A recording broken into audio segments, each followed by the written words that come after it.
আজ নারায়ণগঞ্জের রূপগঞ্জের Hashem food and beverage কারখানায় ভয়াবহ অগ্নিকাণ্ডের 4 বছর। এদিন ওই আগুনে পুড়ে 54 জন শ্রমিক কর্মচারী নিহত হন। অগ্নিকাণ্ডের 4 বছর উপলক্ষে নিহতদের স্মরণে দোয়া ও মাহফিলের আয়োজন করা হয় সে কারখানা চত্বরে। এ সময় নিহতের স্বজনেরা বিচারসহ ক্ষতিপূরণ দাবি করেন। 2021 সালের 8 জুলাই বিকেলে রূপগঞ্জের কর্ণকূপ এলাকায় অবস্থিত সজীব গ্রুপের অঙ্গ প্রতিষ্ঠান হাশেম ফুড অ্যান্ড বেভারেজ লিমিটেডের কারখানার 6তলা ভবনে অগ্নিকাণ্ডের ঘটনা ঘটে। সে সময় আগুন দেখে ভবন থেকে লাফিয়ে পড়ে 3 জনের মৃত্যু হয়।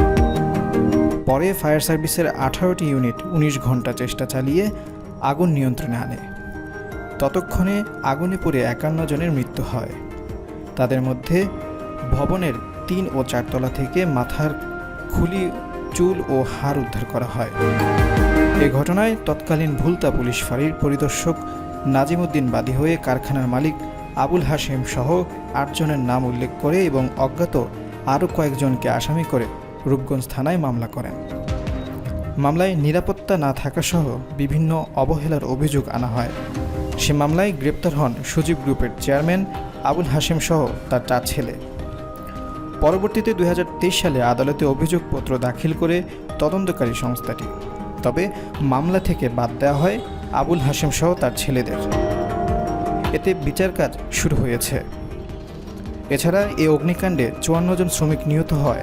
ঘটনায় ক্ষতিপূরণ দাবি করে লেবার কোর্টে 51টি মামলা হয়েছে। তাছাড়াও অগ্নিকাণ্ডের পূর্বে আরও একটি মামলা করা হয়েছে বলে জানান কলকারখানা ও প্রতিষ্ঠান পরিদর্শন অধিদপ্তরের নারায়ণগঞ্জের এই কর্মকর্তা। হাশেম ফুডস লিমিটেডের মামলাটি বর্তমানে প্রক্রিয়াধীন আছে। তো ওই সময়ে যে 54 জন নিহত হয়েছিলেন শ্রমিক, তার মধ্যে ওই 54 জন শ্রমিকের থেকে 51 জন শ্রমিকের হচ্ছে সরাসরি ওই অগ্নিদগ্ধ হয়ে মারা যায়। বাকি 3 জন হচ্ছে ভয়ে কারখানা থেকে লাফিয়ে পড়ে। তো সেই যে 51 জন হচ্ছে আগুনে দগ্ধ হয়ে মারা গিয়েছিল, তো তাদের ওই 51 জনের প্রেক্ষিতে সরকারিভাবে যাতে সহায়তা পায় সেজন্য লেবার কোর্টে মামলা প্রক্রিয়াধীন আছে।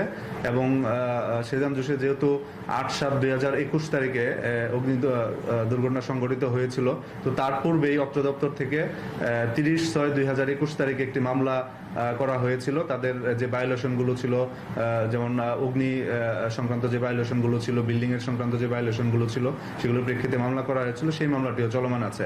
এবং সরকারিভাবে যে 54 জন শ্রমিক মারা গিয়েছিলেন, তো তাদেরকে বাংলাদেশ শ্রমিক কল্যাণ ফাউন্ডেশন থেকে সবাইকে 2 লক্ষ টাকা করে দেওয়া হয়েছিল। এবং যে আহত হয়েছিলেন শ্রমিক 38 জন, সেই 38 জনকে 50,000 করে টাকা দেওয়া হয়েছিল। এবং কারখানাটির যে বিল্ডিং এ আগুন লেগেছিল সেই বিল্ডিংটি সিলগালা অবস্থায় আছে এখনো। উল্লেখ্য, অগ্নিকাণ্ডের ঘটনায় তদন্ত কমিটি গঠন করেছিল জেলা প্রশাসন ও ফায়ার সার্ভিস। প্রতিবেদন উল্লেখ করা হয় কারখানাটি অবহেলার কারণেই এত শ্রমিকের মৃত্যু ঘটে।